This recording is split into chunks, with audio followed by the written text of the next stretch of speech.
നമുക്ക് മറ്റു വാർത്തകളിലേക്ക് വന്നാൽ കരിപ്പൂർ വിമാനത്താവളത്തിൽ 3.98 കോടി രൂപയുടെ ഹൈബ്രിഡ് കഞ്ചാവ് പിടികൂടിയിരിക്കുന്നു. മസ്കറ്റിലെത്തിയ യാത്രക്കാരൻ രാഹുൽ രാജിന്റെ ബാഗിൽ നിന്നാണ് ഹൈബ്രിഡ് കഞ്ചാവ് പിടികൂടിയത്.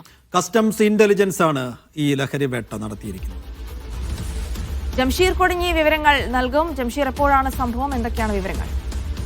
ജിൻസിയൻ സേഫു എയർ ഇന്റലിജൻസ് യൂണിറ്റിന് ലഭിച്ച രഹസ്യവിവരത്തിന്റെ അടിസ്ഥാനത്തിൽ നടത്തിയ പരിശോധനയിലാണ് ഒരു യാത്രക്കാരന്റെ ലഗേജിൽ നിന്ന് ഇത്തരത്തിലുള്ള ഹൈബ്രിഡ് കഞ്ചാവ് പിടികൂടിയിരിക്കുന്നത്. 3.98 കിലോഗ്രാമോളം ഹൈബ്രിഡ് കഞ്ചാവാണ് പിടികൂടിയിട്ടുള്ളത്. ഈ പുലർച്ചെ കഴിഞ്ഞ ദിവസം പുലർച്ചെയോടെയാണ് ഈ യാത്രക്കാരൻ കരിപ്പൂർ വിമാനത്താവളത്തിൽ എത്തുന്നത്. ബാങ്കോങ്ങിൽ നിന്ന് മസ്കറ്റ് വഴിയാണ് ഇയാൾ വന്നതെന്നാണ്.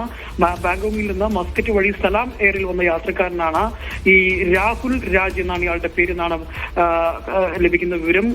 ഈ വിമാനത്താവളം വഴി ഇത്തരത്തിൽ വ്യാപകമായി കഞ്ചാവും ഹൈബ്രിഡ് കഞ്ചാവുകളും അതോടൊപ്പം തന്നെ ലഹരി വസ്തുക്കളും കടത്തുന്ന വിവരത്തിന്റെ അടിസ്ഥാനത്തിലായിരുന്നു പരിശോധന നടത്തിയിരുന്നത്. ഈ പരിശോധനയിലാണ് ഇപ്പോൾ ഹൈബ്രിഡ് കഞ്ചാവ് പിടികൂടിയിരിക്കുന്നത്.